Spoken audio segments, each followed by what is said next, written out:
يا رب عد على آبائنا وأمهاتنا بالمغفرة والرحمة.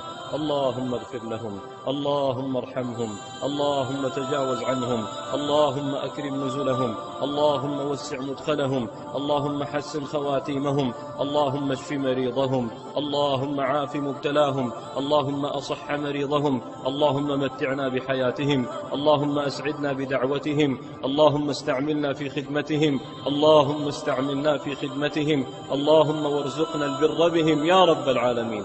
إلهنا من مات من آبائنا وأمهاتنا عد عليهم بالرحمة والمغفرة، صب عليهم شآبيب الرحمة والرضوان.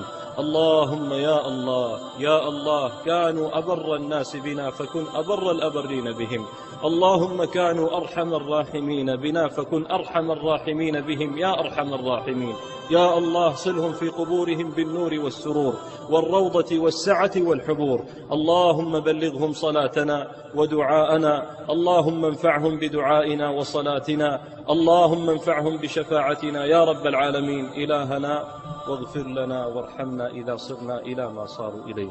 اللهم قيض من ذرياتنا وأبنائنا وإخواننا وأحبابنا من يدعو دعاءنا ويلح إلحاحنا يا رب العالمين.